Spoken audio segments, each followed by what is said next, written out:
this is Cathynan Herbal ABC, and I'm Cathynan. I'm called that because that's what my oldest grandson likes to call me, which is relevant because this series, this ABC that I'm going to be doing, is because I'm putting a book together for a little legacy to my grandchildren.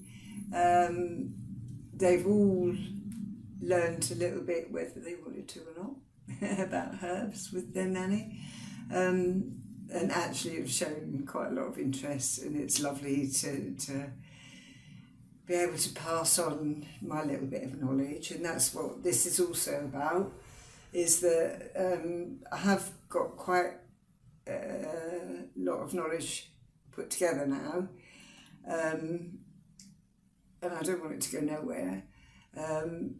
So yeah, I'm making the book for my grandkids and sticking this out on YouTube, and we'll see what happens to it. Yeah, it's about sharing my love of herbs and my faith in some of the remedies that we'll be talking about. And it's a two-way thing.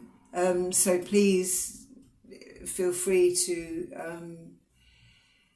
comment constructive criticism where you think that maybe I've got something wrong, want to talk about it, it's fine. And also any ideas extending our communal knowledge about each herb. And I've chosen this format, quite a simple format, so that I stay on track, because I will veer off all over the place. Quite passionate about my subject, and I can always think of something to say. So what I'm going to do is, it's going to not be, if anything, fast-paced about this whatsoever. The technology, although I'm getting some excellent help elsewhere, my knowledge, I hope, will improve during the series. Yeah, so please don't expect anything too flashy. It's not going to happen. Okay, so the format that I've taken is this. So first, every time I will tell you the herb and its name, and also any Latin names or traditional folk names, whatever that I know of. Especially as some of the folk names tell us 10 times more than the Latin names do. Well, that's not true. I mean, if your knowledge of Latin is there, of course Latin names tell you something, but the folk names tell you something that's really inherent in our history, and it's a lovely way to learn about the herbs, is to learn why they're called what they're called. Then the first thing I'll go into every time after the name is the cautions.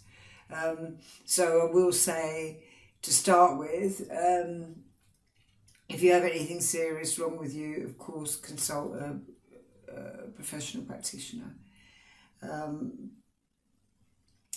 My main philosophy about all these herbs is that if you keep gently looking after yourself every day, then the likelihood of you falling for some of the more serious diseases is lessened. And also, if you do fall, then your recovery time is, I think, quickened, made faster. And the whole process becomes a little bit easier. I've seen my friends drop, and my system is such that I can kind of get anything and it doesn't hit me too hard. I mean, if, you know, I could get berry and die tomorrow, and that would make me sound like a hypocrite. But on a general level, my health is pretty good, especially for my age, and I'm on no pharmaceuticals whatsoever.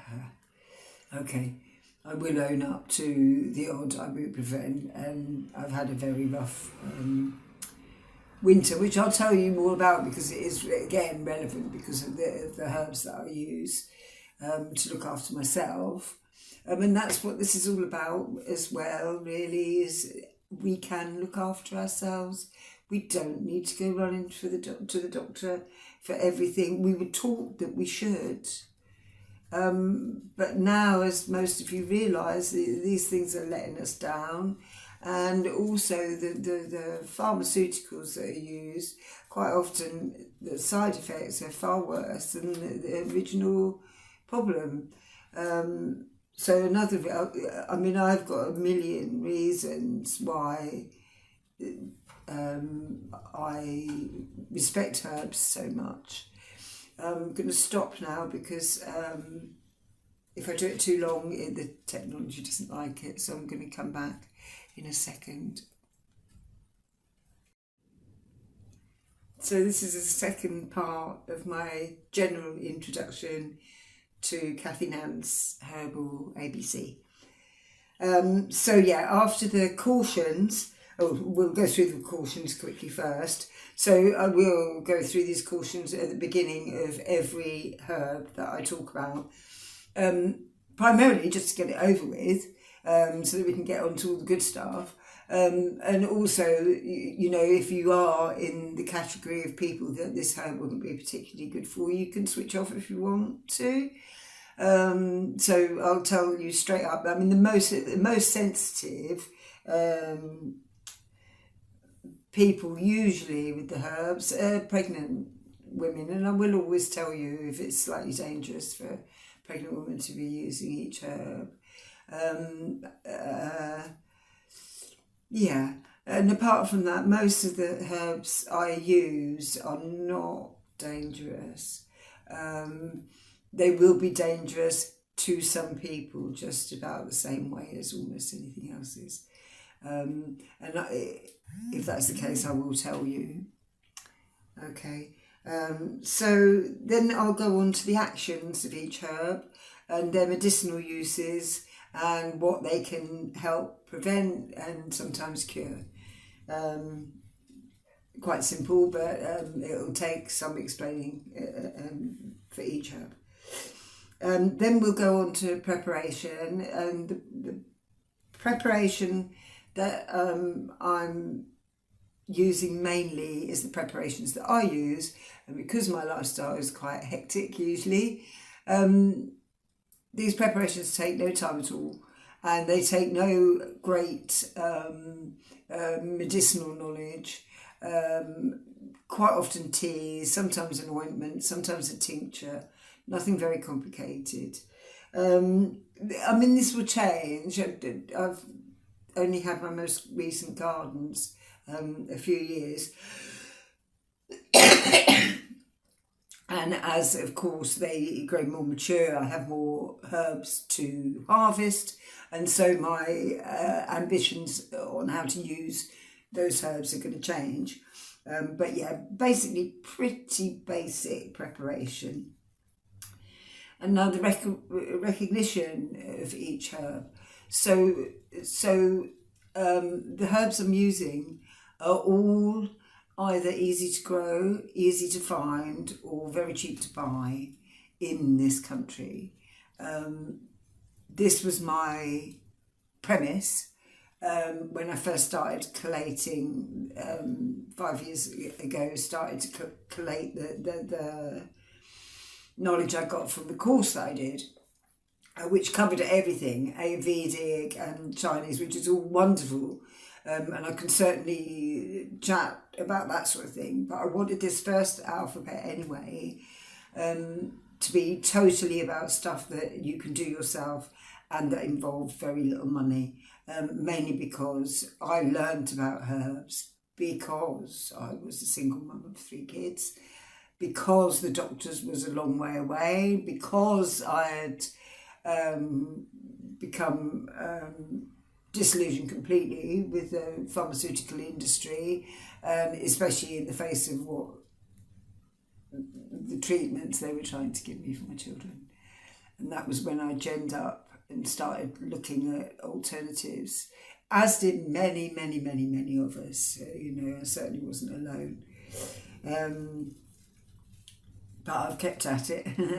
And being quite extreme in nature, I wanted to delve into exactly how we could look after ourselves. And I'm kind of spent the rest of my life doing that, really, more or less. So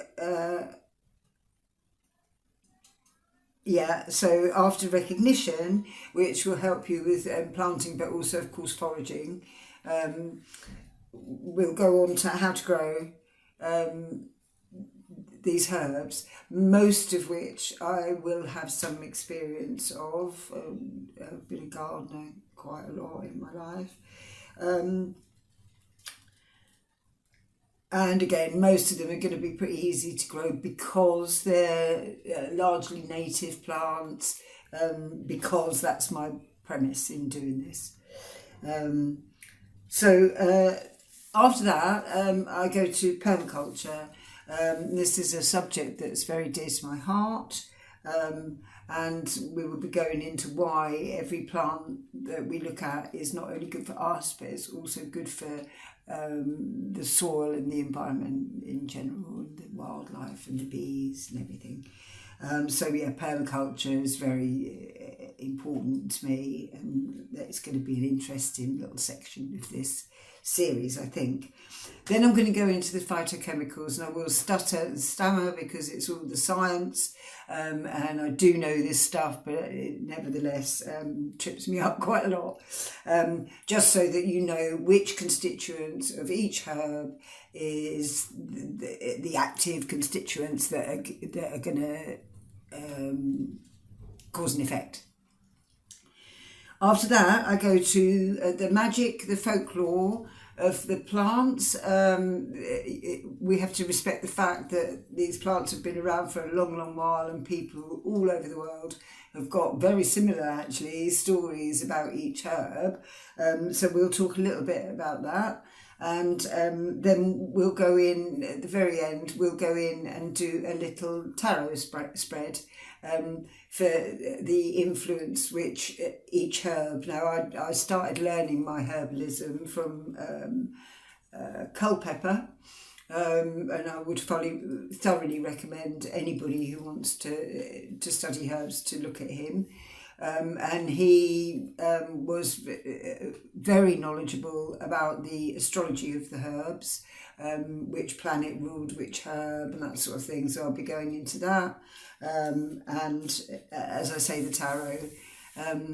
So that's it. So that's what my Cathynan's Herbal ABCs basically going to look like.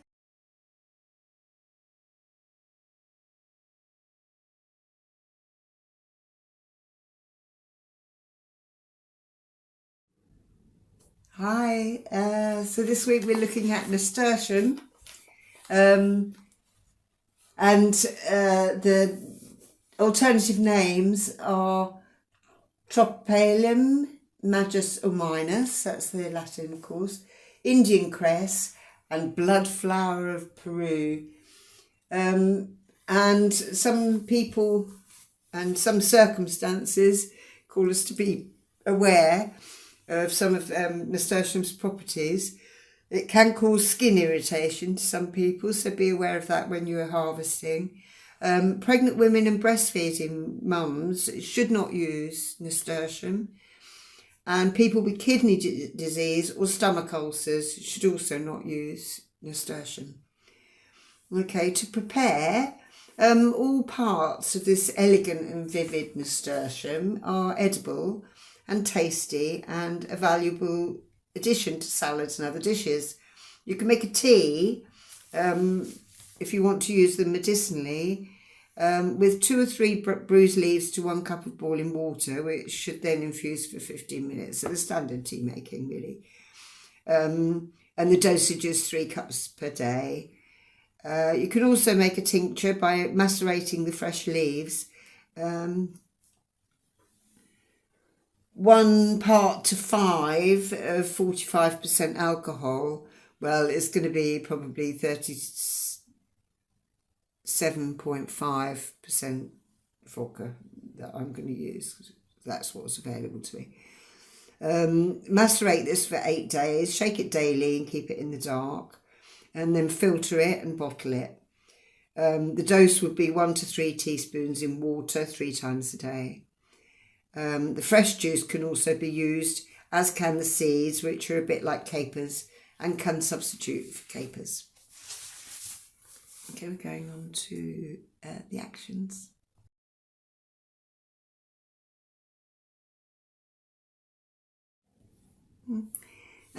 So the distinctive pungent and peppery flavour of a salad made with nasturtiums is often enough to relieve cold symptoms. Nasturtiums are great for general health, but especially skin infections. They are antibiotic, antitussive, they stop coughs. They're diuretic, so they encourages wee. Expectorant, expels mucus. And it's a tonic, and it purifies the blood. It's an aphrodisiac. It eases infections in both the respiratory and the genito-urinary systems. Nasturtiums can alleviate lung problems and lung problems such as emphysema. You can drink the fresh juice with milk for this, and also for bronchitis, colds and flu. That sounds rather nice to me. It's quite peppery. I think that would be quite nice. I would do it with oat milk, I think it'd be fine. Nasturtium is also helpful for cystitis and other bladder diseases. And the fresh juice can be rubbed into the scalp for alopecia and to stimulate hair growth. So that might be a nice one to try as well. Going to go straight into recognise, grow and permaculture. It's going to be a very short one this week, I think. To grow it, you would sow from April to July, or you would plant in position from May to August. It flowers June to October. You would collect seeds September to November, and it's at its best between June and August.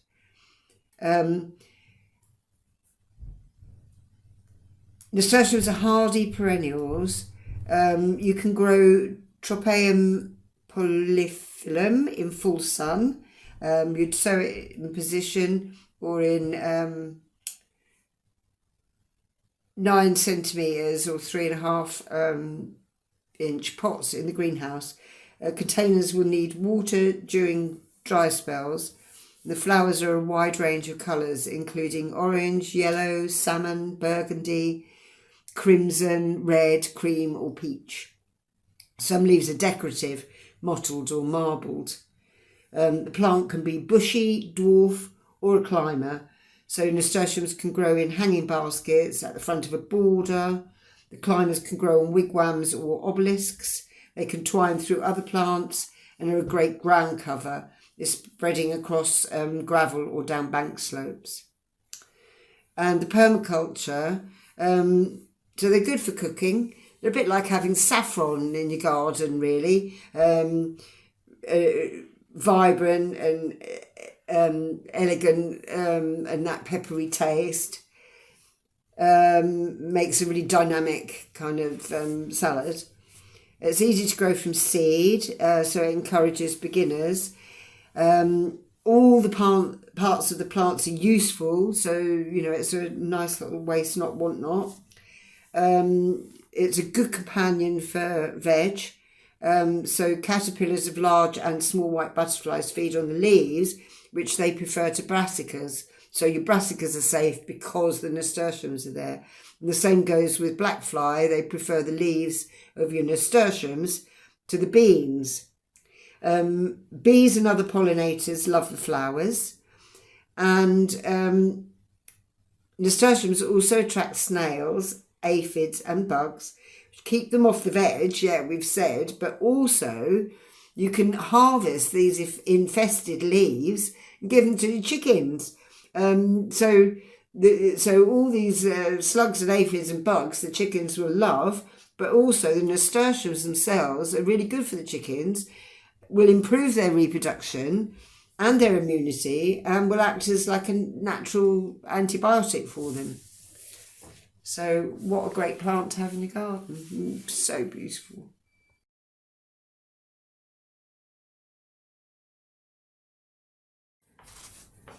So the phytochemicals of nasturtium, the constituents include minerals such as iodine, iron and phosphates. It also contains glucosinolates, especially glycotropidine, spilanthol, and the leaves contain very high amounts of vitamin C. So iodine is a chemical element found in seawater and essential for your body, especially your thyroid gland. Iodine regulates the hormones, improves your metabolism and your brain health, and your immunity and your bone health. And the central nervous system. Iodine is found in seaweed, beans and fruit, and now we know as well nasturtium. It's got plenty of iron in nasturtium as well, which is great. The iron improves your performance in sport and cognitive health in older people. It protects against tiredness and fatigue and helps to ensure a healthy pregnancy. It protects the central nervous system, the metabolism and the energy of a person. It benefits red blood cells and hemoglobin,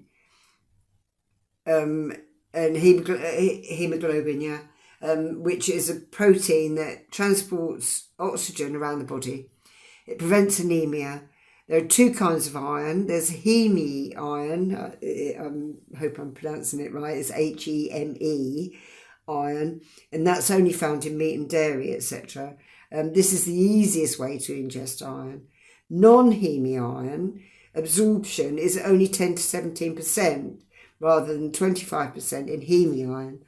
People with a plant-based diet therefore need to consume a great deal of non-heme iron-rich foods such as pumpkin seeds, lentils, spinach, tofu, chickpeas, quinoa, black beans, chia seeds. And that's quite a wide range. And as we've seen, some amazing chefs are making all sorts of food out of these ingredients. So phosphates are minerals found in protein-rich foods, and we do need phosphates, but quite often a meat and dairy-based diet is a little over-heavy in phosphates.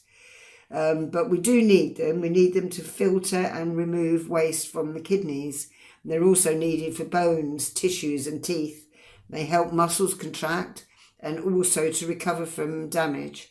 Phosphates help make DNA and RNA, and they manage energy use and storage. And they're found in tofu, lentils, squash, pumpkin seeds and quinoa.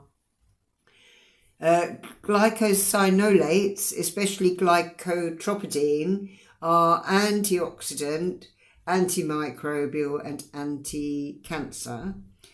And spilanthol is a bioactive compound and a fatty acid.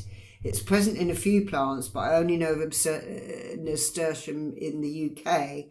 But that's all I know. There could be thousands of plants, but I don't know about them. It's analgesic, so it's a pain relief, anti-cancer, anti-inflammatory, antimicrobial, antifungal and anti-parasitic. It's insecticidal,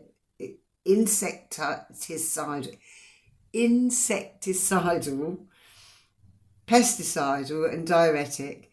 It helps prevent skin aging. It helps prevent HIV and AIDS, gut ulcers, metabolic disease and diabetes. Spilanthol protects the brain, improves vascular and lung function, and promotes wound healing. It stimulates libido and is a female aphrodisiac, so that's where nasturtium gets its aphrodisiac qualities from, is this spilanthol, I guess. So vitamin C, aka absorbic acid, is a water-soluble vitamin found in citrus and other fruits, berries and veg.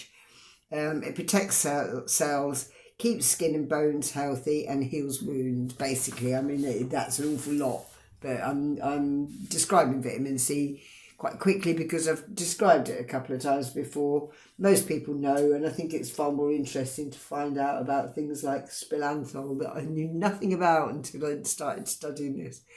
So that's the phytochemicals. I'm going to come back with the plant magic.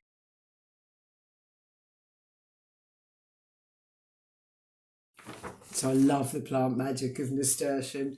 It suits me. I'm all fire. And all these reds and yellows and oranges. Nasturtium is ruled by the two fieriest planets, Mars and the Sun, which reflect its fiery colours and peppery taste. It's a great herb for intellectuals, counteracting the overthinking that destroys the life force and replacing it with warmth, spontaneous ideas, conviction, aspiration, festivity, citizenship and community spirit. Healing, protection, endurance, success, happiness, determination, and the ability to overcome difficulties. Nasturtium helps to banish prejudice and support tolerance, to choose to create your own reality and to be generally creative, to find freedom and independence and to be your own archetype. What a wonderful concept. So if you're familiar with tarot and if you've watched my tarot readings, you'll realise that there's these characters all through, the Hierophant, the Queen of Cups, the High Priestess, the King of Swords, all the Fool, all these wonderful characters that all of us, every single one of us, embody these characters at some point or another in our lives. And it's a real nice trick to see which of these characters you're embodying most. And it's saying here that nasturtium allows that, allows you to think, yeah, I'm the Queen of Cups at the moment, or I'm the Empress, and everything just comes to me. I don't have to go and search for anything. It all just comes along. And we all go through these phases in our lives. We all go through hardship and when we're left out in the cold. And, you know, of course, according, I like to think, to our astrology, these things happen in different degrees to different people. And some people will take an archetype to an extreme, whereas another person would just tread lightly over that one and take another one to extreme. But we're all the same and we're all at the same time different. So this power to make your own archetype, I think, is wonderful. So you can make the dried leaves into an incense, and you can use it to clean your home, cleanse your home, raise the vibrations and add strength and purity. And the nasturtium will protect you while you aim for this higher vibe in your life. My herbal deck doesn't include nasturtium, but I've seen the black nasturtium associated with the Five of Pentacles, which would deal with overcoming obstacles. And the Chariot is also associated maybe with nasturtium, which signifies the harnessing of the will to go strongly towards your aspirations. I think I'm probably going to just start from scratch in the tarot reading, because nothing is really shouting at me that it should be. And I did look up Culpeper, but I haven't found any answer to whether he dealt with nasturtium at all or not. I think I'm going to have to order a repeat of the Culpeper book. So yes, I'll come back and do the tarot.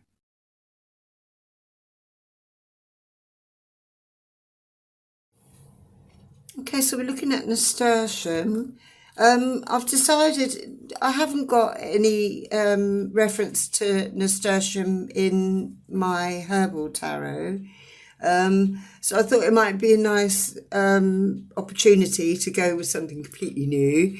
I haven't used this a lot at all. I've had a little look through it, but not much. So it's the Green Witches Oracle decks. Very nice illustrations. And it's by Aaron Murphy Hiscock and illustrated by Sarah Richard. So we'll see what they've got to tell us. I've had a shuffle.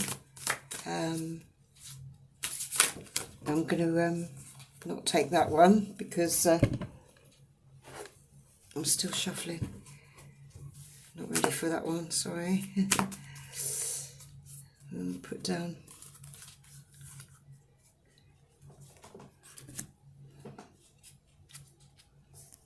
Three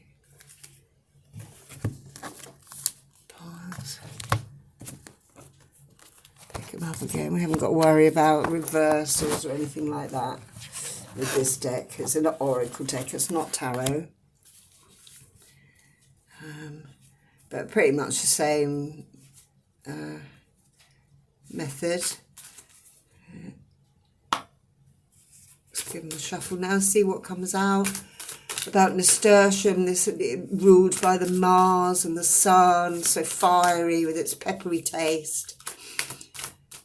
And I love the thing that it can help you create your own archetype, you know, be your own hero. It's that kind of feeling. Very fiery energy, so think Aries, Sagittarius and Leo.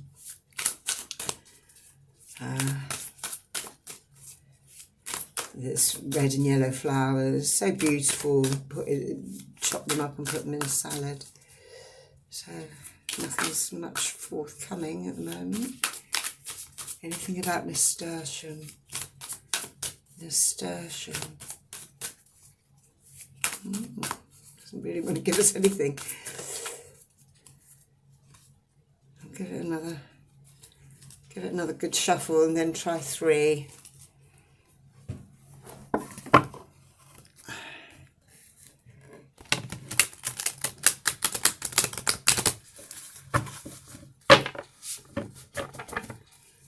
They'll be flying out with all this fiery energy regenerating by thinking about nasturtium. 1, 2, 3. No, I'm going to try with another deck.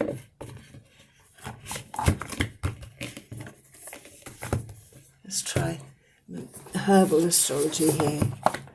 Might be nice. It doesn't mention nasturtium, but still nice. That was disappointing. We'll try again with that another day. Green Witches Oracle. Maybe not time today. Try and get this so you can see it. Adriana Ayales, and the artwork is by Josephine Clerks. And it also is very beautiful. Herbal astrology. We'll give it a quick shuffle. See what we get. Might not get anything today. Fiery nasturtium has been too busy to even settle enough for a quick card reading. Just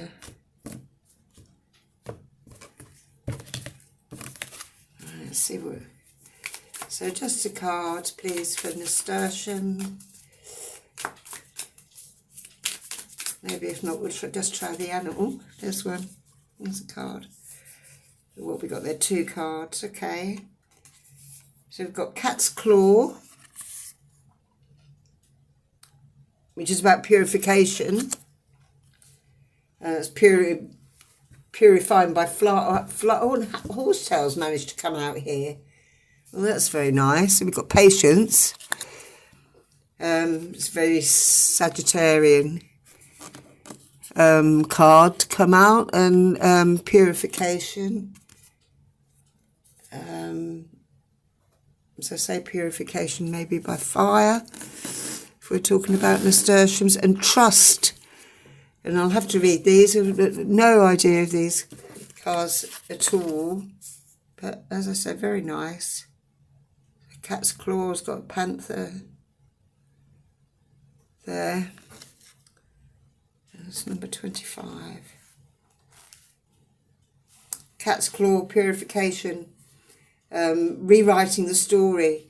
Connected to heritage, belonging, worthiness, safety, connecting to your origins, DNA and purification. So yeah, this feeling of being your own hero, making your own archetype, and purifying by fire, you know, getting rid of anything that stops you doing that. And then we've got horsetail, which is number 35 in this book. Patience. And we're talking about endurance, steady focus, period of gestation, trust the process, and heightened sensitivity. And then Bobinsana, which I've never heard of. And it's the card of trust. Oh, let me show you. Sorry, this is the horsetail. And if any of you have seen my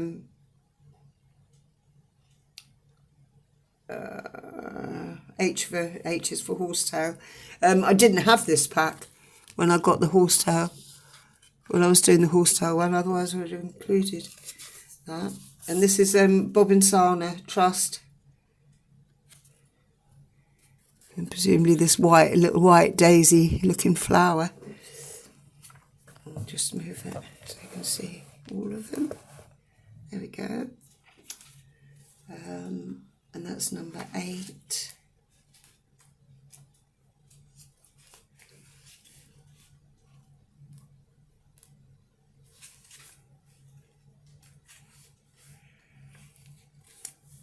And it's about self-love, heart retrieval, ultimate state of receivership, gratitude, receptivity, compassion. And that's ruled by the moon and Neptune, so I would guess it's almost like the very opposite of the Sun and Mars, you know, that say rush in and vanquish and, you know, be the victor, make your own archetype. But it seems to me that horsetail and Bobinsana are both saying, you know, do it through patience and trust in the universe rather than this, you know, the rather conquering energy of fire. But the purification for sure, use your fire to purify yourself so you can walk on. I'm just noticing that they do look a little bit like nasturtium flowers, don't they, the cat's claw? And this is definitely the most fiery of all those 3 cards. The other 2 are quite, you know, tempering that fire a bit. So horsetail, I associate a little bit with Sagittarius just because of the horse. Sagittarius is half man, half horse. And it's that tempering energy. It's still fire, but it's fire that tempers and moderates and mitigates. And then we've got the trust, you know, this moon Neptune. You don't know what's going to be ahead of you. You just have to trust, and you just have to be this purified version of yourself. Okay, that's it for nasturtium. Next week we'll be talking about the mighty oak. O is for oak on Cathynan's Herbal ABC.